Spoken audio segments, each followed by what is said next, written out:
जय श्री राम। स्वागत है आपका हमारे धार्मिक YouTube चैनल पर। आप सभी भक्त जनों को विजयदशमी दशहरा की ढेर सारी शुभकामनाएं।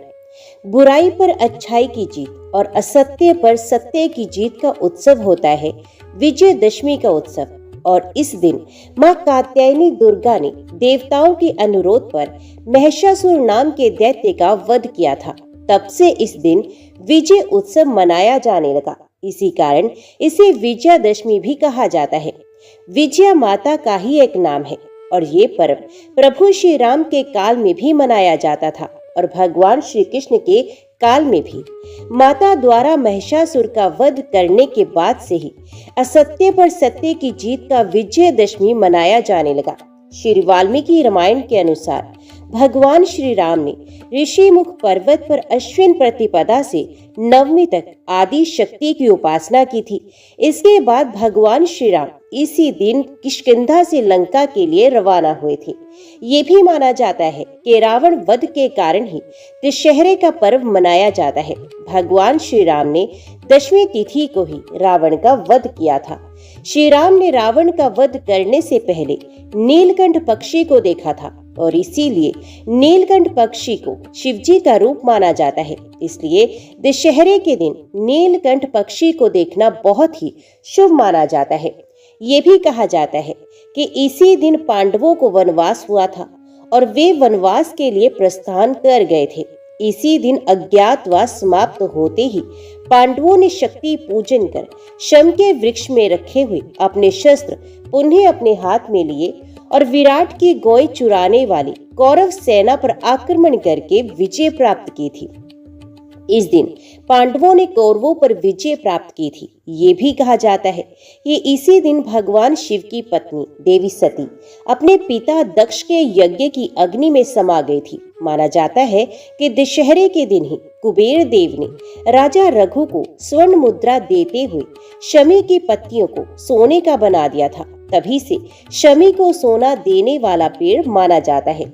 ये भी कहा जाता है कि एक ब्राह्मण ने एक राजा से दक्षिणा में 1,00,000 स्वर्ण मुद्राएं मांग ली थी। तो चिंतित राजा ने एक दिन का समय मांगा। राजा को स्वप्न में भगवान ने दर्शन देकर कहा कि तुम शमी के पत्ते लेकर आओ, मैं उसे स्वर्ण मुद्रा में बदल दूंगा। ये स्वप्न देखने के बाद राजा की नींद खुल गई और उसने उठकर शमी के पत्ते लाने के लिए अपने सेवकों को साथ ले लिया और फिर सुबह तक शमी के बहुत सारे पत्ते एकत्रित कर लिए और तभी दिव्य चमत्कार हुआ और सारे के सारे शमी के पत्ते स्वर्ण में बदल गए।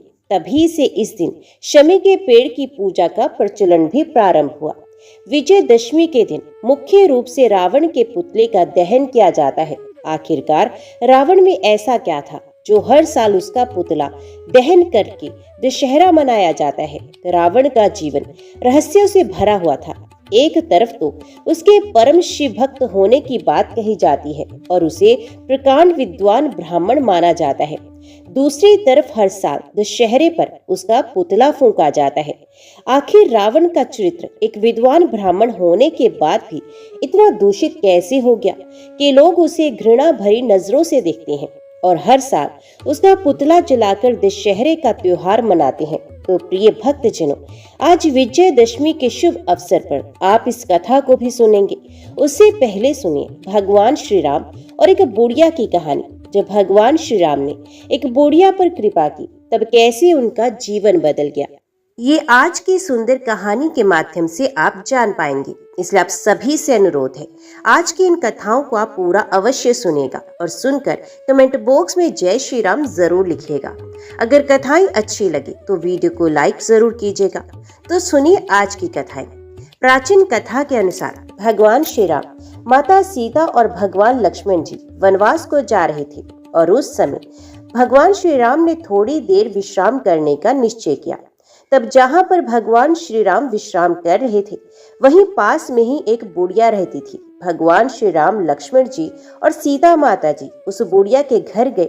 उस समय बुढ़िया सूत काट रही थी। बुढ़िया ने श्री राम, लक्ष्मण जी और सीता माता का आदर पूर्वक स्वागत किया और उन्हें स्नान ध्यान करवाकर भोजन करने के लिए कहा। तो भगवान श्री राम कहने लगे कि माता, मेरा हंस भी तो बहुत भूखा है, इसके लिए पहले मोती ला दो। बाद में मैं भोजन करूंगा। ये सुनकर बुढ़िया तो बहुत परेशान हो गई, लेकिन बुढ़िया अपने घर आए हुए मेहमानों का निरादर नहीं करना चाहती थी। इस वजह से वे दौड़ते दौड़ते अपने नगर के राजा के पास गई और उसे उधार में मोती देने को कहा। बुढ़िया की हैसियत नहीं थी कि राजा को मोती लौटा सके, लेकिन फिर भी बुढ़िया पर तरस खाकर राजा ने उसे मोती दे दिया। बुढ़िया बड़ी खुशी हुई और दौड़ते हुए वे घर पहुंची और उस मोती को लाकर उसने भगवान श्री राम के हंस को खिला दिया। हंस को खाना खिलाने के बाद बुढ़िया ने भगवान श्री राम को भी भोजन कराया। भोजन करने के बाद भगवान श्री राम जाते समय बुढ़िया के आंगन में एक मोती का पेड़ लगा गई। जब पेड़ बड़ा हो गया तो उसमें बहुत सारे मोती लगने लगे, लेकिन बुढ़िया को तो इन मोतियों के बारे में कुछ भी नहीं पता था। और जब उधर पेड़ से मोती गिरती तो उसकी पड़ोसन आकर उन्हें उठाकर ले जाती। एक दिन की बात है कि बुढ़िया उसी पेड़ के नीचे बैठकर सूत काट रही थी। तभी पेड़ से एक मोती गिरा। बुढ़िया ने तुरंत वह मोती उठाया और उसे राजा के पास ले गई। बुढ़िया के पास इतने सारे मोती देखकर राजा को बहुत हैरानी हुई। राजा ने बुढ़िया से पूछा कि तुम्हारे पास इतने मोती कहाँ से आए? तब बुढ़िया ने अपने राजा को बताया कि उसके आंगन में एक मोती का पेड़ है। यह सुनकर राजा ने तुरंत उस पेड़ को अपने आंगन में लगवा दिया, लेकिन भगवान श्री राम की कृपा से राजा के आंगन में लगे हुए मोती के पेड़ में मोती की बजाय अब कांटे लगने लगे और एक दिन उसी पेड़ का एक कांटा रानी के पैर में चुभ गया। रानी के पैर में कांटा चुभने के बाद उन्हें बहुत पीड़ा हुई और वे चिल्लाते चिल्लाते राजा के पास आ गई। ये देखकर राजा ने उस पेड़ को फिर से बुढ़िया के आंगन में लगवा दिया। भगवान श्री राम की कृपा से पेड़ में फिर से मोती लगने लगे। अब जब जब पेड़ में मोती गिरते तो बुढ़िया उन्हें उठाकर प्रभु के प्रसाद के रूप में सभी को बांट देती। तो प्रिय भक्तजनों, इस तरह से भगवान श्री राम ने उस बुढ़िया पर कृपा की। इस कहानी को सुनते, कहते और हुंकारा भरने वाले सभी भक्तों पर कि प्रभु आप वैसे ही कृपा करना जैसे आपने उस बुढ़िया माई पर की। तो सभी प्रेम से बोलो, मर्यादा पुरुषोत्तम भगवान श्री राम की जय, बुढ़िया माई की जय। श्री वाल्मीकि रामायण में बताया गया है कि रावण पुलस्त्य मुनि के पुत्र महर्षि विशर्वा और राक्षसी कैकसी का पुत्र था। रावण के जन्म की कहानी आरंभ होती है समुद्र मंथन से। समुद्र मंथन से निकले अमृत को पीकर जब देवता गण राक्षस से अधिक शक्तिशाली हो गए और हर युद्ध में उन्हें पराजित करने लगे, तो राक्षसों को चिंता होने लगी कि इस तरह तो उनके समूचे कुल का नाश हो जाएगा और राक्षसों के साम्राज्य का अंत हो जाएगा। तब सर्वसम्मति से राक्षसों के बीच में इस बात पर सहमति बनी कि राक्षसों की पुत्री ऐसी शक्तिशाली पुरुष को जन्म दे जो ब्राह्मण भी हो और राक्षसों के कहने पर देवताओं के साथ युद्ध करके उन्हें हरा भी सके। मन में यही विचार लिए राक्षस राज सुमाली अपने पुत्री कैकसी के पास पहुंचा और उससे कहा कि पुत्री, अब तुम विवाह योग्य हो चुकी हो और मेरे भय के कारण कोई सुयोग्य तुम्हारा हाथ मांगने मेरे पास नहीं आता। इसलिए मैं चाहता हूँ कि तुम राक्षस वंश के लिए कल्याण के लिए महाप्रकर्मी ऋषि विशर्वा से विवाह करो और एक तेजस्वी और पराक्रमी बालक को जन्म दो। कैकसी ने अपने कर्तव्य का पालन किया। अपने पिता से आज्ञा लेकर वे ऋषि विशर्वा से मिलने के लिए पाताल लोक से पृथ्वी लोक को निकल पड़ी। पृथ्वी लोक तक पहुंचते पहुंचते कैकसी को काफी समय लग गया और इसी कारण वे शाम को जब दोनों वक्त मिले ऋषि विशर्वा के आश्रम पर पहुंची। यहाँ आकर कैकसी ने ऋषि विशर्वा को चरण स्पर्श किया और फिर अपने मन की इच्छा उन्हें बताई। कैकसी की बातों को सुनकर ऋषि विशर्वा उससे विवाह करने को तैयार हो गए, लेकिन साथ ही उन्होंने कैकसी से ये बात भी कही कि तुम शाम की बेला में मेरे पास आई हो, इसलिए मेरे पुत्र क्रूर और बुरे कर्म करने वाले होंगे और उनकी शक्ल भी राक्षसों जैसी होगी, लेकिन मेरा तीसरा पुत्र मेरी तरह धर्मात्मा होगा। फिर इसी तरह ऋषि विशर्वा और कैकसी ने रावण, कुंभकर्ण, पुत्री शूर्पणखा को जन्म दिया। सबसे आखिर में और तीसरे पुत्र के रूप में धर्मात्मा विभीषण का जन्म हुआ। लंका का राजा रावण अत्यंत शक्तिशाली और विद्वान था। उसे शिव भक्त, वेदों का ज्ञाता और महान योद्धा भी माना जाता था, लेकिन वे अत्यधिक अहंकारी और दुराचारी हो गया था। उसकी बहन शूर्पणखा का अपमान श्री राम और लक्ष्मण जी ने किया था, जिसके बाद बदला लेने के उद्देश्य से रावण ने छलपूर्वक भगवान श्री राम की पत्नी सीता जी का अपहरण कर लिया और उन्हें वे लंका में ले आया।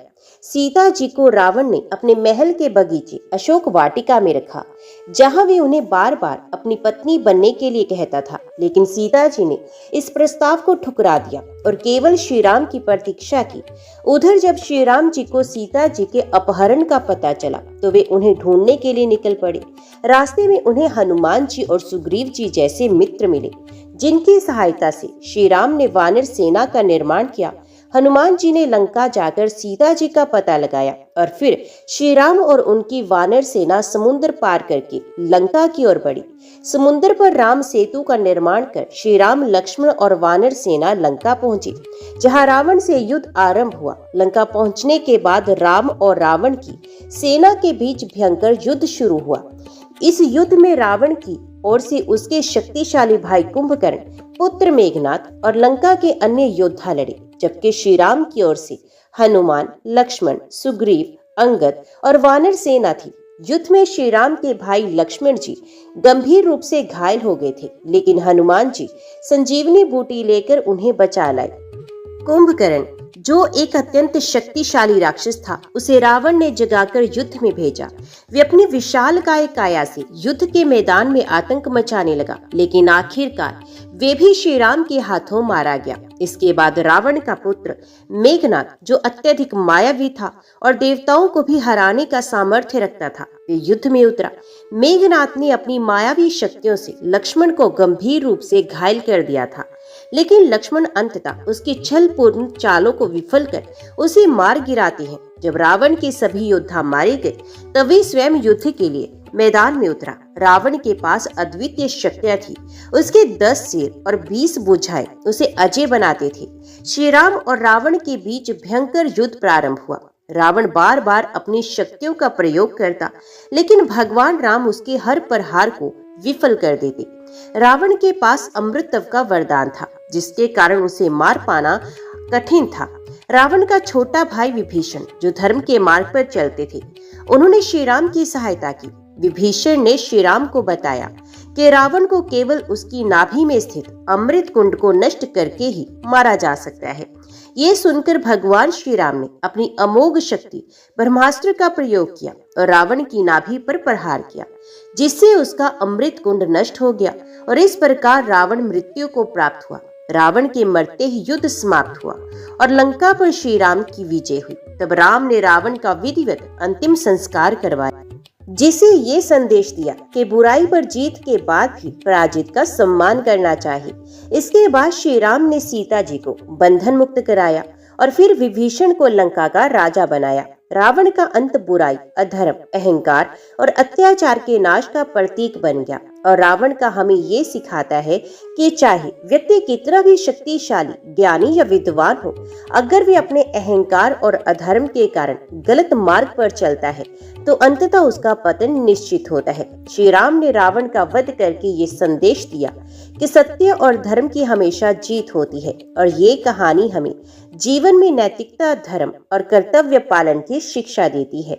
रावण का वध बुराई पर अच्छाई की विजय का प्रतीक बन गया और इसी कारण हर वर्ष दशहरे के दिन रावण के पुतले का दहन कर इस दिन को विजयदशमी के रूप में मनाया जाने लगा। ये थी रावण वध की कथा। प्रिय श्रोताओं, अब आपको सुनाते हैं एक ऐसी सुंदर कथा जिसे सुनने के बाद आप भी भाव विभोर हुए बिना नहीं रह पाएंगे, क्योंकि ये कथा तब की है जब भगवान श्री राम का जन्म हुआ था। नन्हे से सुकुमार, कोमल से श्री राम थे और जब कैलाश पर्वत पर विराजमान भगवान शंकर को उनके अवतरण की बात पता चली तब वे भगवान के मनमोहक रूप के दर्शन करने के लिए अत्यंत उत्सुक, अत्यंत ललायित हो उठे। इस प्रकार से भगवान शिव भगवान श्री राम के दर्शन के लिए पहुंचे। इस अद्भुत कथा के माध्यम से अब आप सभी जानिए। एक बार भगवान शिव देवी पार्वती के साथ कैलाश पर्वत पर बैठे हुए थे और वार्तालाप कर रहे थे। बीच वार्तालाप में ही भगवान शिव ने माता पार्वती को अपनी एक चोरी के बारे में बताया, जिसमें वे एक मदारी का रूप धरकर काकभूषणी जी को जंबूरा बनाकर रामलला के दर्शन करने के लिए दशरथ जी के महल अयोध्या गए थे। परंतु असफल रहे। ऐसा इसलिए क्योंकि राम जी के जन्म उत्सव के बाद अयोध्या नगरी में हर कोई भगवान राम के एक बार दर्शन करना चाहता था। रामलला के दर्शन करने के लिए अयोध्या नगरी में राजा दशरथ के महल में इतनी भीड़ थी कि पांव को पांव नहीं सूझता था। सब लोग एक दूसरे के ऊपर गिरे जा रहे थे, कोशिश कर रहे थे कि किसी तरह से भी एक बार बस रामलला के दर्शन कर ले। भगवान शिव ने भी दर्शन करने का प्रयास किया और वे एक मदारी का रूप धरकर पहुंच गए दर्शन करने। तब भगवान शिव कहते हैं कि उस समय तो मैं दर्शन करने में असफल रहा, लेकिन मैं भी हार मारने वाला नहीं था। उसके बाद मैं एक ज्योतिषी का रूप धरकर रामलला के दर्शन करने का सौभाग्य प्राप्त कर सका। भगवान शिव ने रामलला के दर्शन तो कर लिए, लेकिन इस विषय में उन्होंने कैलाश पर्वत पर विराजमान देवी पार्वती को कुछ भी नहीं बताया था। वे उन्हें बिना बताए ही चुपके से राम जी के दर्शन करने पहुंच गए थे। इसी विषय में भगवान शिव देवी पार्वती से बता रहे हैं कि एक बार की बात है, भगवान शिव और माता पार्वती कैलाश पर्वत पर बैठे हरिनाम संकीर्तन कर रहे थे। उसी समय भगवान शिव ने माता पार्वती से कहा, देवी, आज मैं आपको अपनी चोरी के बारे में बताना चाहता हूँ। ये सुनकर पार्वती जी को बड़ा अजीब लगा और फिर वे बोल पड़ी कि आपने चोरी की, परंतु प्रभु, आपको चोरी करने की क्या आवश्यकता पड़ गई? आपको तो जो कुछ चाहिए वे आप अपने आप ही ले सकते हैं। यह सुनकर भगवान शिव मुस्कुराए और बोले, हाँ, मैंने चोरी की, लेकिन ये बात आज तक किसी को पता नहीं कि जब भगवान राम बाल रूप में अयोध्या जी में प्रकट हुए, तब हम और काकभूषणी जी मनुष्य का शरीर बनाकर उनके दर्शन करने के लिए गए थे। भगवान शिव ने मदारी का वेश बनाया और काकभूषणी जी बन गए थे जमोरे। दोनों अपना खेल दिखाते हुए राजा दशरथ जी के महल में पहुंचे। उस समय रामलला पालने में बड़े आनंद के साथ सो रहे थे। शिव जी के डमरू की आवाज सुनकर उनकी निंद्रा टूटी और वे शिव जी की समस्त लीलाओं को समझ गए। तब भगवान राम ने भगवान शिव से विनोद करने के लिए डमरू का शोर सुनकर जोर जोर से रोना शुरू कर दिया, जिसे देखकर कौशल्या जी ने सिपाहियों से कहकर मदारी और जमूरे के रूप में आए शिवजी और काकभूषणी जी को महल से दूर भगा दिया। रात का समय हो गया था। वे दोनों अब तक रामलला के दर्शन करने के लिए प्रतीक्षा कर रहे थे। अब तो दोनों सरयू जी के घाट पर आ गए। तब काकभूषणी जी ने भगवान शिव से आगे की योजना पूछी। काकभूषणी जी ने पूछा, महादेव, कहिए, अब की बार तो हम असफल हो गए, अब किस तरह से हमें रामलला के दर्शन करने होंगे? अब आगे का उपाय बताइए कि आगे हमें क्या करना है। तो भगवान शिव ने कहा कि अब कल का कल देखेंगे। अगला दिन हुआ। सारी रात दोनों ने सरयू नदी के तट पर ऐसे ही जागते बिता दी। अगला दिन हुआ तो भगवान शिव ने एक ज्योतिषी का रूप बनाया और काकभूषणी जी बन गए उनके चेले। अब वे दोबारा दशरथ जी के महल में पहुंचे और लोगों को उनका भविष्य बताने लगे। अभी वे सब महल के बाहर ही खड़े हुए हैं और लोगों को बुला बुलाकर उनका भविष्य बता रहे हैं। तब शिवजी ने महल की एक दासी को अपने बच्चे के साथ वहां से जाते देखा और काकभूषणी जी को उसे बुलाने का इशारा किया। ज्योतिषी की तारीफ करके काकभूषणी जी दासी को उसके बच्चे का हाथ दिखाने के लिए शिवजी के पास ले आए। अब देखिए काकभूषणी जी कैसे भगवान शिव का सहयोग कर रहे हैं, कैसे उनके बढ़ चढ़कर तारीफें कर रहे हैं कि ये कितने बड़े ज्योतिषी हैं। सब लोग आइए और अपना हाथ दिखाकर अपना भविष्य जानिए। तब काकभूषणी जी दासी को उसके बच्चे का हाथ दिखाने के लिए शिवजी के पास ले आए। ज्योतिषी बने शिवजी ने उस बालक का एकदम सटीक भविष्य बता दिया। बताते भी क्यों ना, भगवान शिव तो अंतर्यामी है, सब कुछ जानते हैं और जब कोई ज्योतिषी हाथ देकर भविष्य बताते हैं तो कुछ ना कुछ दक्षिणा तो उन्हें देनी ही पड़ती है। जब दासी ने शिवजी से कहा कि बताइए आपको दक्षिणा में क्या चाहिए, तो भगवान शिव ने दक्षिणा में बस यही मांगा कि बस किसी तरह से हमें राजमहल में प्रवेश दिलवा दो। दासी राजमाता कौशल्या के पास जाकर उन ज्योतिषी की खूब तारीफें करने लगी। इतनी तारीफ की कि तारीफें सुनकर माता कौशल्या के मन में भी अपने रामलला का भविष्य पूछने की इच्छा उत्पन्न हो गई और उन्होंने ज्योतिषी को महल के अंदर आने का आदेश दे दिया। माता कौशल्या ने ज्योतिषी के चरण स्पर्श कर आरती की, फिर उन्हें स्वादिष्ट भोजन आदि करवाया। इसके बाद चारों राजकुमारों राम, लक्ष्मण, भरत, शत्रुघ्न को भी ज्योतिषी रूपी शिवजी के चरण स्पर्श कराए। भगवान शिव राम जी का दर्शन पाते ही इतने प्रसन्न हुए कि उन्हें देखते ही समाधि में चले गए। एकदम मौन के मौन रह गए। जो हाथ जहां था वहीं रुका रहा। आंखें पलक झपकाना भूल गई। और तो और भगवान शिव तो अपनी सांस रोककर खड़े ही रह गए। बहुत सारा समय ऐसे ही बीत गया। अब ये सारी स्थिति देखकर माता कौशल्या बड़ी परेशान हुई। तब भगवान श्री राम ने अपनी लीला से सारी स्थिति को संभाला और सोचने लगे, कहीं ऐसा न हो माता कौशल्या को मेरे भगवान होने की बात पता चल जाए। अगर मेरी मैया को ये बात पता चल गई तब तो वे मुझे एक भगवान की तरह से ही मेरा ध्यान रखेंगी। हो सकता है मुझे मंदिर में बिठा दे और फिर मेरी आरती करे, मेरी पूजा पाठ करे। लेकिन मैंने तो इस पावन अयोध्या नगरी में अवतार ही इसलिए लिया कि मैं माता कौशल्या की गोद में एक बालक की तरह खेल कूद कर बड़ा हो सकूं, अपनी मैया का खूब स्नेह पाऊं, खूब दुलार करवाऊं। और कहीं ऐसा ना हो जाए कि भगवान शिव की स्थिति से माता को मेरे वास्तविक रूप का पता चल जाए। अब तो मुझे कुछ करना होगा, मुझे ही सारी स्थिति को संभालना होगा, नहीं तो भोले भंडारी तो इसी तरह समाधि में लीन रह जाएंगे। तब भगवान शिव ने, जो कि शिशु रूपधारी थे, जोर जोर से रोना शुरू कर दिया। ये देखकर मैया को उनकी बड़ी चिंता हुई। हाथ जोड़कर ज्योतिषी महाराज से कहने लगी, ज्योतिषी महाराज, आप जल्दी से मेरे पुत्र का हाथ देकर उनका भविष्य बताइए। मेरा लल्ला बहुत देर से भूखा है, मुझे इसे दूध पिलाना है। देखो तो जरा मेरा लल्ला कितने जोर जोर से रो रहा है। अब जल्दी से इनका हाथ देखिए और यहाँ से जाइए। माता कौशल्या की आवाज सुनकर भगवान शिव वापस अपने स्वरूप में लौटे। उनकी समाधि भंग हो गई और फिर किसी तरह से ज्योतिषी बने भगवान शिव ने भगवान राम का भविष्य बताया और वहां से विदा ली। ये समस्त कथा भगवान शिव माता पार्वती को बता रहे हैं। सारी कथा सुनने के बाद माता पार्वती मुस्कुराने लगी, जिसे देखकर भगवान शिव बड़े आश्चर्यचकित हुए और वे देवी से पूछने लगे कि क्या बात है देवी, मैंने आपको बिना बताए लल्ला के दर्शन किए, आप क्रोध करने की बजाय मुस्कुरा रही हैं।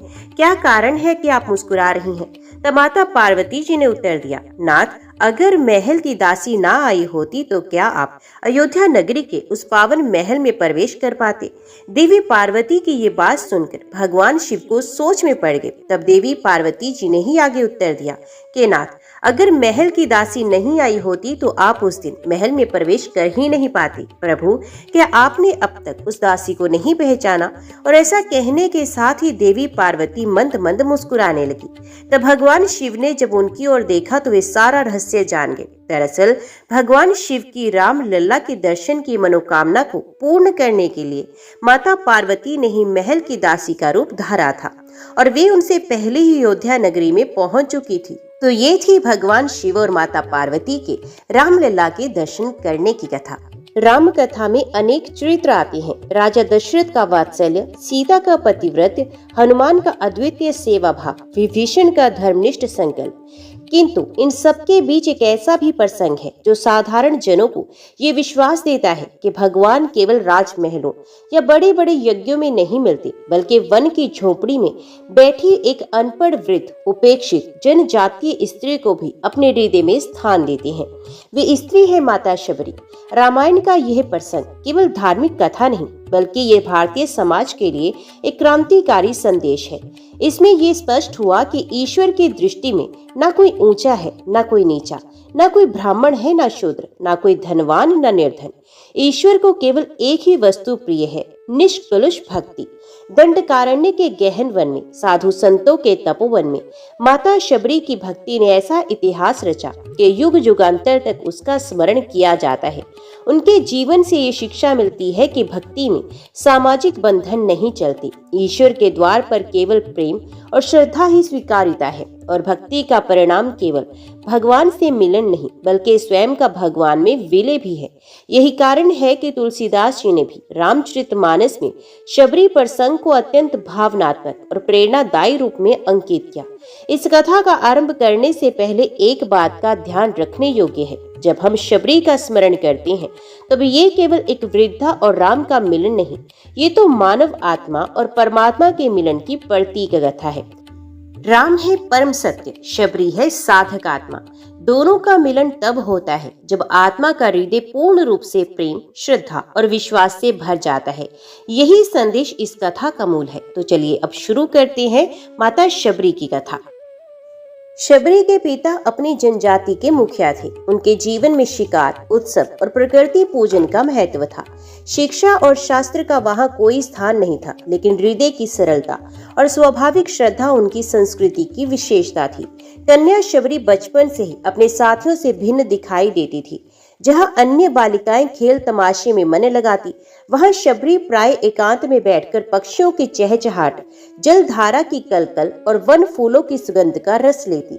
उन्हें लगता मानो इस सृष्टि के पीछे कोई अदृश्य शक्ति है जो सबको संचालित करती है। शबरी बचपन से ही अत्यंत संवेदनशील थी। यदि किसी पशु का पैर कांटे में चुभ जाता तो वे तुरंत दौड़कर कांटा निकालती। यदि किसी पंछी का बच्चा घोंसले से घिर पड़ता तो उसे सावधानी से उठाकर पुनः डाल देती। उनकी दयालुता को देखकर कभी कभी लोग हंसते भी, क्योंकि आदिवासी समाज में कठोरता को बल का प्रतीक माना जाता था। लेकिन शबरी का हृदय करुणा से भरा था। समाज में नियम था कि विवाह से पूर्व एक विशेष अनुष्ठान होगा जिसमें बलि चढ़ाई जाएगी। शबरी जब इस प्रथा को देखती तो उनके हृदय में पीड़ा होती। उन्हें लगता, क्या ईश्वर को रक्त और हिंसा से प्रसन्न किया जा सकता है? क्या प्रकृति को सृजन देने वाली शक्ति ही विनाश चाहती है? ये प्रश्न उनके भीतर गहराई तक बैठ गया। धीरे धीरे उनका मन और भी वैराग्यमय होता गया। वे सोचती, यदि इस जगत का संचालन कोई महान शक्ति करती है तो उसे करुणा अवश्य प्रिय होगी। सच्चा देवता वही है जो सबके प्राणों का रक्षक हो। इन्हीं प्रश्नों और विचारों ने उन्हें सामान्य जीवन से भिन्न मार्ग पर खड़ा कर दिया। जब उनका विवाह तय हुआ और बलि का दिन निकट आया, तब शबरी के भीतर का करुणा सागर उमड़ पड़ा। वे उस अनुष्ठान में सम्मिलित होना नहीं चाहती। उसी रात उन्होंने निश्चय किया कि वे अपने गांव, परिवार और समाज सबको छोड़कर निकल जाएंगी, लेकिन हिंसा की उस परंपरा में सहभागी नहीं होंगी। रात्रि का अंधकार छाया हुआ था, सब सोए हुए थे। शबरी ने चुपचाप वन की ओर प्रस्थान किया। उनके पैरों में कोई जूते नहीं, हाथ में कोई वस्त्र या भोजन नहीं, केवल हृदय में एक दृढ़ निश्चय था, मैं उस शक्ति की खोज करूंगी जो प्रेम और करुणा से भरी हो। कई दिनों तक वे अनजाने पथों पर भटकती रही, कभी फल खाकर, कभी जड़ों से पेट भरकर, तो कभी केवल जल पीकर वे जीवित रही। लेकिन उनके भीतर का संकल्प अडिग रहा। इस यात्रा में उन्हें अनेक साधु संत, तपस्वी और आश्रम दिखाई दिए। वे दूर से ही उन्हें प्रणाम करती, किंतु अपने मन की पीड़ा कहने का साहस नहीं कर पाती। अंततः उनकी ये भटकन उन्हें एक महान ऋषि की शरण में ले गई, और वे थे ऋषि मतंग। वन में शबरी की यात्रा केवल शारीरिक नहीं थी, बल्कि ये उनकी आत्मा की खोज भी थी। जब वे अपने समाज को छोड़कर अज्ञात मार्गों पर बढ़ी, तब उनके हृदय में केवल एक ही संकल्प था, मैं उस परम शक्ति को ढूंढूंगी जो हिंसा नहीं, करुणा और प्रेम का प्रतीक हो। दंडकारण्य का वन अनंत था। घने वृक्ष, लताओं से ढकी पगडंडियां, कभी भयंकर पशुओं की गर्जना और कभी पक्षियों का मधुर संगीत, ये सब मिलकर मानो एक रहस्यमय संसार रचते थे। शबरी दिन रात इन मार्गों पर भटकती, लेकिन उनके हृदय में कोई भय नहीं था। उन्हें लगता था कि वन के पशु पक्षी भी उसी परमात्मा की सृष्टि हैं। यदि उनका मन निर्मल है तो वन भी उनकी रक्षा करेगा। यात्रा के दौरान शबरी ने अनेक आश्रम देखे। कहीं वेद पाठ की ध्वनि गूंज रही थी तो कहीं अग्निहोत्र की ज्वाला प्रज्वलित थी। वे दूर से देखकर प्रणाम करती, लेकिन समीप जाने का साहस नहीं करती। उनके मन में ये शंका थी कि मैं तो एक साधारण जनजातीय स्त्री हूँ, क्या ये महान ऋषि मुझे स्वीकार करेंगे? उनकी यही संकोच भावना उन्हें आगे बढ़ाती रही। अंततः एक दिन उनकी यात्रा उन्हें दंडकारण्य के एक पवित्र आश्रम तक ले आई। ये आश्रम किसी राज वैभव से नहीं, बल्कि सरलता और तपस्या से भरा था। वहाँ ऋषि मुनि ध्यान मगन बैठे थे और शिष्य सेवा में लगे हुए थे। इसी आश्रम के अधिष्ठाता थे महान तपस्वी मतंग ऋषि। उनका तेज इतना अद्भुत था कि शबरी दूर से देखते ही नतमस्तक हो गई।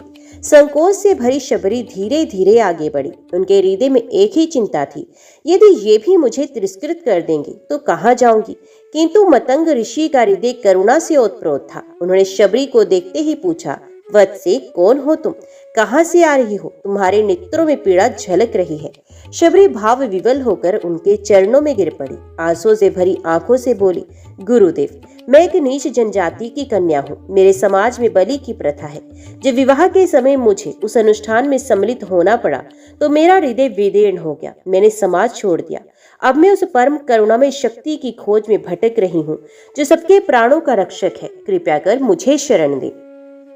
मतंग ऋषि ने ध्यान पूर्वक उसकी कथा सुनी। वे जानते थे कि समाज की रचनाएं कई बार आत्मा की पवित्रता को ढक देती हैं। उन्होंने शबरी को उठाकर अपने समीप बैठाया और कहा, वत्से तुम अछूत नहीं। जो हृदय हिंसा का त्याग कर प्रेम और करुणा को अपनाता है वही इस धरती का सबसे पवित्र प्राणी है। तुम्हारा संकल्प ही तुम्हें ईश्वर के निकट ले जाएगा। मेरे आश्रम में रहकर सेवा करो, साधना करो। समय आने पर स्वयं भगवान तुम्हें दर्शन देंगे। ये सुनते ही शबरी का हृदय आनंद से भर गया। उन्हें लगा मानो उनकी भटकन समाप्त हो गई। उन्होंने निश्चय किया कि अब अपने जीवन का हर क्षण सेवा और भक्ति में समर्पित करेंगी। वे दिन से आश्रम की सफाई करती, फल फूल लाकर साधुओं की सेवा करती और रात्रि में भजन करते हुए ईश्वर का ध्यान करती। उनका जीवन अपूर्ण रूप से बदल गया था। मतंग ऋषि की शरण में आने के बाद शबरी का जीवन नई दिशा में प्रवाहित हुआ। अब वे केवल वनवासी जनजाति की कन्या नहीं रही, बल्कि आश्रम की एक समर्पित साधिका बन गई। गुरुदेव ने उन्हें आशीर्वाद देते हुए कहा था, वत्से समय आने पर स्वयं भगवान श्री राम तुम्हें दर्शन देंगे। ये वचन शबरी के हृदय में दीपक की तरह जल उठा। उसी क्षण से उनका जीवन एक ध्येय पर केंद्रित हो गया, राम प्रतीक्षा। शबरी भोर होते ही उठती। सबसे पहले वे झोंपड़ी और आश्रम को बुहार कर स्वच्छ करती, फिर नदी से जल लाकर तुलसी और देव मूर्तियों पर अर्पित करती। साधु संतों की सेवा, गुरु की देखभाल और सबके लिए फल फूल लाना उनकी दिनचर्या बन गई। ये सब कार्य वे अत्यंत श्रद्धा और प्रसन्नता से करती। उनके लिए ये केवल कर्तव्य नहीं बल्कि भगवान की पूजा थी। गुरुदेव के वचन को उन्होंने अपने जीवन का मूल मंत्र बना लिया। प्रतिदिन वे सोचती, शायद आज मेरे प्रभु आएंगे। इसी आशा में वे अपनी कुटिया को सजाती, आंगन को स्वच्छ करती, पथ पर पुष्प विछाती और बेर के वृक्ष से मीठे मीठे फल चुन कर लाती। लेकिन उनका एक नियम था, वे प्रत्येक फल को पहले स्वयं चखकर देखती कि मीठा है या नहीं। यदि फल खट्टा होता तो उसे अलग कर देती। उनके लिए ये अपमानजनक नहीं था बल्कि सेवा का भाव था। मेरे प्रभु के केवल मधुरतम फल ही भेंट करो। समय बीतता गया, ऋतुएं बदलती गई, पेड़ों पर फूल और फल आते जाते, पर शबरी की प्रतीक्षा अडिग रही। ऋषि मतंग का देह अवसान हो गया, किंतु जाते जाते उन्होंने अंतिम बार कहा, वत्से चिंता मत करना, भगवान अवश्य तुम्हें दर्शन देंगे। गुरु की अंतिम वाणी शबरी के लिए संजीवनी बन गई। प्रतीक्षा के वर्षों ने शबरी को तपस्विनी बना दिया। उनका आहार अत्यंत साधारण था, केवल फल और कंदमूल। उनकी वाणी मधुर और संयमित हो गई थी। वे क्रोध, लोभ, मोह और ईर्ष्या से दूर रहती। उनका हृदय केवल एक ही भाव में डूबा था, राम भक्ति। उनका जीवन ये प्रमाण था कि साधना केवल कठिन योगासन या जप तप नहीं, साधना है सेवा, संयम और विश्वास। वर्षों की लंबी प्रतीक्षा के बावजूद शबरी कभी निराश नहीं हुई, क्योंकि उनके लिए प्रतीक्षा स्वयं भक्ति थी। जब वे कुटिया सजाती तो लगता मानो स्वयं भगवान के स्वागत की तैयारी कर रही हैं। जब वे बेर चुनती तो लगता मानो अपने हृदय के प्रेम को मीठा कर रही हैं। जब वे साधुओं की सेवा करती तो लगता मानो भगवान की सेवा कर रही हैं। उनकी प्रतीक्षा एक तप बन गई। वर्षों की साधना के बाद वे दिन निकट आ रहा था जब भगवान श्री राम सीता की खोज में उस वन प्रदेश में प्रवेश करने वाले थे। वन के प्रत्येक पत्ते और वृक्ष मानो उस क्षण की प्रतीक्षा में थे। स्वयं शबरी का हृदय तो वर्षों से यही पुकार रहा था, कब आएंगे मेरे प्रभु। अयोध्या में जब कैकेयी के वरदान के कारण राम को वनवास मिला, तब समूचे नगर पर दुख का अंधकार छा गया था। माता कौशल्या, सुमित्रा और समस्त प्रजाजन रो पड़े, लेकिन श्री राम ने पिता दशरथ के वचनों को धर्म मानकर हर्षपूर्वक वन गमन स्वीकार किया। वन में लक्ष्मण और सीता भी उनके साथ हो लिए। ये यात्रा केवल राजकुमार का वनवास नहीं था, बल्कि धर्म की रक्षा और सत्य की स्थापना का मार्ग था। राम, सीता और लक्ष्मण ने दंडकारण्य के विशाल प्रदेश में प्रवेश किया और पंचवटी को अपना निवास बनाया। वहां वे सरल जीवन व्यतीत करते, ऋषियों की रक्षा करते और वनवासियों को धर्म का उपदेश देते। वहीं पर शूर्पणखा आई, रावण का क्रोध जगा और अंततः सीता का हरण हुआ। यह घटना राम कथा का सबसे करुण अध्याय है। सीता के वियोग ने श्री राम को व्याकुल कर दिया। सीता की खोज में राम और लक्ष्मण पूरे वन में भटकने लगे। वे हर झील, हर नदी, हर वनपथ पर सीता का नाम पुकारते। कभी वे पशुओं से पूछते, कभी वृक्षों से। उनके हृदय में केवल एक ही ध्येय था, सीता का पुण्य मिलन। खोजते खोजते दोनों भाई दंडकारण्य के उस हिस्से में पहुंचे जहां मतंग ऋषि का आश्रम था। दंडकारण्य साधु संतों का वास स्थान था, लेकिन रावण और उसके राक्षसों के अत्याचार से ये प्रदेश भयभीत हो चुका था। ऋषियों ने राम से रक्षा की प्रार्थना की और राम ने आश्वासन दिया कि वे धर्म की रक्षा करेंगे। राम और लक्ष्मण सीता की खोज करते करते आगे बढ़े। एक दिन वे उस पथ पर पहुंचे जहां वन की गहराई में एक साधारण झोपड़ी थी। उस झोपड़ी का आंगन स्वच्छ और सुसज्जित था। वह पुष्प बिछे थे, जल से धोया हुआ आंगन था और वातावरण में भक्ति की सुगंध थी। वे स्थान किसी सामान्य वनवासी का नहीं लग रहा था, ये तो मानो किसी तपस्वी की साधना का पावन केंद्र था। राम ने लक्ष्मण से कहा, भाई देखो, ये झोपड़ी कितनी पवित्र और मनोहर है। यहाँ अवश्य कोई महान भक्त निवास करता है। उसी समय शबरी अपने आश्रम में थी। प्रतिदिन की तरह उन्होंने बेर चुनकर रखे थे, कुटिया सजाई थी और मन ही मन प्रार्थना करी थी, प्रभु आज अवश्य पधारे। उनके वर्षों की तपस्या और प्रतीक्षा अब पूर्ण होने वाली थी। अचानक उन्हें लगा कि वातावरण में एक अद्भुत शांति और प्रकाश फैल रहा है। उनके मन ने कहा, शबरी तेरे प्रभु आ रहे हैं। वन पथ से चलते हुए राम और लक्ष्मण जब उस झोपड़ी के समीप पहुंचे तो वहां की पवित्रता ने उनके चरण रोक दिए। आंगन में बिछे पुष्प, स्वच्छता और भीतर से आती भजन ध्वनि ने वातावरण को दिव्य बना दिया। राम मुस्कुराए और बोले, लक्ष्मण ये स्थान तप, संयम और भक्ति से परिपूर्ण है। यहाँ कोई महान आत्मा निवास करती है। इतना कहती ही दोनों झोपड़ी की ओर बढ़े। झोपड़ी के भीतर वृद्धा शबरी अपने प्रभु की प्रतीक्षा में बैठी थी। जैसे ही उन्होंने द्वार पर दो तेजस्वी पुरुषों को देखा तो उनका हृदय धड़क उठा। क्षण भर में उन्हें अनुभूति हो गई, यही मेरे राम है। उनकी आंखें आंसुओं से भर गई। कांपते हुए कदमों से वे दौड़कर बाहर आई और प्रभु के चरणों में गिर पड़ी। शबरी ने कंपित स्वर में कहा, प्रभु वर्षों से मैं केवल इसी दिन की प्रतीक्षा कर रही थी। आज मेरा जीवन सफल हुआ। राम ने उन्हें स्नेहपूर्वक उठाया और कहा, माँ तुम धन्य हो। तुम्हारी भक्ति ने हमें यहाँ तक खींच लाया है। जाति या रूप से नहीं, केवल प्रेम से भगवान प्रसन्न होते हैं। लक्ष्मण भी ये दृश्य देखकर भाव विभोर हो गए। शबरी के हृदय में एक ही चिंता थी, मेरे प्रभु भूखे होंगे। वे तुरंत अपने संचित बेर लेकर आई, किंतु उनकी आदत थी कि हर फल को पहले स्वयं चखकर देखती थी। यदि फल मीठा होता तो प्रभु को देती, यदि खट्टा होता तो अलग रखती। इस प्रकार उन्होंने अपने प्रेम से परखे हुए मीठे बेर राम को अर्पित किए। राम ने प्रेम पूर्वक उन बेरों को ग्रहण किया और बड़े आनंद से खाए। लक्ष्मण ने संकोच से कहा, भैया ये तो पहले चखे हुए फल है। राम ने मुस्कुराकर उत्तर दिया, भाई लक्ष्मण इन फलों का रस केवल स्वाद में नहीं बल्कि भक्त के प्रेम में है। शबरी के प्रेम से ये बेर अमृत से भी मधुर है। शबरी का हृदय अब पूरी तरह उमड़ पड़ा। उन्होंने प्रभु की आरती उतारी, चरणों को धोया और बार बार दंडवत प्रणाम किया। उनकी वाणी में विनय था, प्रभु मेरे जीवन में कुछ भी मूल्यवान नहीं। यदि कुछ है तो केवल ये टूटा फूटा हृदय, कृपया से स्वीकार करें। राम ने करुणा से कहा, माँ तुम्हारा हृदय ही मेरे लिए सबसे बड़ा उपहार है। यही सच्ची बड़ी भक्ति है। वर्षों की तपस्या और प्रतीक्षा का शबरी को प्रतिफल मिला। जिस गुरु ने वचन दिया था वे सत्य सिद्ध हुआ। जिस हृदय ने जीवन भर केवल प्रेम और विश्वास संजोया था वे आज भगवान के चरणों में समर्पित हो गया। शबरी का जीवन अब पूर्ण हो गया था। प्रभु के चरणों में बैठकर शबरी ने विनम्र स्वर में कहा, प्रभु मैं तो अशिक्षित और अल्पज्ञ स्त्री हूँ। मैं ना मैं वेद जानती हूँ ना शास्त्र। मुझे तो केवल आपके नाम का ही सहारा है। कृपया कर ये बताइए कि सच्ची भक्ति क्या है, जिससे जैसे आपने मुझे स्वीकार किया वैसे ही हर कोई आपके समीप पहुंच सके। उनकी आंखों से आंसू बह रहे थे, लेकिन उन आंसुओं में दुख नहीं बल्कि श्रद्धा का समुद्र था। श्री राम ने स्नेह पूर्वक उनकी ओर देखा और मधुर स्वर में बोले, माँ भक्ति कठिन नहीं, ये किसी विशेष जाति, विद्या या साधन की मोहताज नहीं। भक्ति तो केवल हृदय की सरलता और समर्पण है।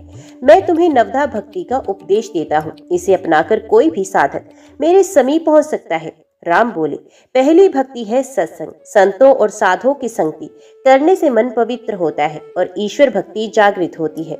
दूसरी भक्ति है मेरी कथा का श्रवण करना। जब साधक प्रेम पूर्वक भगवान की लीला सुनता है तो उसका हृदय मेरे साथ जुड़ जाता है। तीसरी भक्ति है गुरु और साधु की विनम्रता से सेवा करना। सेवा से अहंकार मिटता है और हृदय में दया प्रकट होती है। चौथी भक्ति है नाम संकीर्तन। भक्त जब बार बार प्रभु का नाम जपता और गाता है तो उसका मन हर क्षण ईश्वर में रमण करता है। पांचवी भक्ति है मन से स्तुति करना और मंत्र जप। इसमें शब्दों से अधिक हृदय की भावना का महत्व है। छठी भक्ति है इंद्रियों पर संयम और उत्तम आचरण। सत्य, करुणा, दया और धर्म का पालन ही सच्चा साधन है। सातवीं भक्ति है संतोष। जो भी परिस्थिति मिले उसमें प्रभु की कृपा मानकर प्रसन्न रहना ही वास्तविक शांति है। 8वीं भक्ति है ममता का त्याग और सबके प्रति समान दृष्टि, अपने पराये का भेद मिटाकर सबको ईश्वर का अंश मानना। 9वीं और सर्वोत्तम भक्ति है पूर्ण आत्मसमर्पण।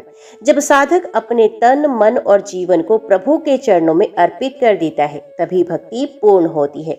शबरी इन वचनों को सुनते ही बार बार प्रभु के चरणों में गिर जाती और उन्होंने कहा, प्रभु मुझे लगता है कि मैंने अनजाने में ही इन सबका थोड़ा बहुत पालन किया है, लेकिन अब आपके उपदेश से मेरा मार्ग और भी स्पष्ट हो गया, मेरा जीवन धन्य हो गया। राम ने हर्षित होकर कहा, माँ तुम्हारी भक्ति तो पहले ही पूर्ण है, तुम्हारी प्रतीक्षा, तुम्हारा विश्वास और तुम्हारा प्रेम ही नवदा भक्ति का सार है। तुम्हारे कारण ये वन पावन हो गया है। युग युगांतर तक तुम्हारी कथा भक्तों को प्रेरणा देगी। वर्षों की प्रतीक्षा, तप और संयम के बाद जिस दिन शबरी ने अपने प्रभु को पाया वह उनके जीवन का सबसे महान क्षण था। उनका तन मन अब किसी बोझ से मुक्त हो चुका था। वे बार बार सोचती, अब मेरे जीवन का उद्देश्य पूरा हो गया है, अब मुझे इस देह की आवश्यकता नहीं। राम ने उनका हाथ पकड़कर कहा, माँ तुम अमर हो गई हो, युग युगांतर तक भक्त तुम्हारी कथा गाएंगे। तुम्हारे जीवन से ये सिद्ध हुआ कि भगवान केवल प्रेम से ही मिलते हैं, किसी बाहरी आडंबर से नहीं। लक्ष्मण भी ये सुनकर भाव विभोर हो उठे। उन्होंने शबरी को माता मानकर प्रणाम किया। शबरी ने विनम्र स्वर में कहा, प्रभु अब मुझे इस संसार में कोई कार्य शेष नहीं, मेरा हृदय केवल आपके चरणों में समर्पित हो चुका है, कृपया कर मुझे अपनी शरण में ले लीजिए। राम ने करुणा से उनकी ओर देखा और आशीर्वाद दिया, माँ तुम्हारा स्थान अब मेरे धाम में है, तुम्हारी आत्मा सदा मेरे चरणों में निवास करेगी। प्रभु के वचनों को सुनते ही शबरी ध्यान मगन हो गई, उनकी आंखें बंद हो गई, चेहरे पर दिव्य शांति छा गई। वे धीरे धीरे राम नाम का जप करती रही, राम राम राम। क्षण भर में उनकी आत्मा प्रभु के चरणों में विलीन हो गई। उनका शरीर वही आश्रम में शांत हो गया, लेकिन वातावरण दिव्य प्रकाश और सुगंध से भर गया। राम ने उनके शरीर को देखा और कहा, ये शरीर अब केवल एक आवरण नहीं, शबरी तो मेरे धाम में पहुंच चुकी है, उनकी भक्ति सदा अमर रहेगी। वन के पशु पक्षी भी उस क्षण मौन होकर मानो शबरी को विदा दे रहे थे। लक्ष्मण ने कहा, भैया आज समझ आया कि सच्ची भक्ति कैसी होती है। ये माँ शबरी संसार की सबसे बड़ी साधिका है। शबरी के आत्म विलय से ये संदेश अमर हो गया। भक्ति जाति पाति, लिंग या समाज पर निर्भर नहीं, भक्ति केवल विश्वास, प्रेम और समर्पण का नाम है। ईश्वर तक पहुंचने का मार्ग बाहरी साधनाओं से अधिक हृदय की सच्चाई में है। उस दिन से माता शबरी का आश्रम तीर्थ बन गया। आने वाले युगों में भक्त वहां जाकर उस पावन भूमि को प्रणाम करने लगे। लोग कहते थे, यहाँ भी माता रहती थी जिन्होंने अपने प्रेम से भगवान राम को बांध लिया था। शबरी का जीवन और उनका आत्म विलय आज भी भक्तों को ये प्रेरणा देता है कि यदि हृदय में निष्कलुष प्रेम हो तो स्वयं भगवान भी साधक के द्वार पर आ ही जाते हैं। जय मां शबरी, जय श्री राम।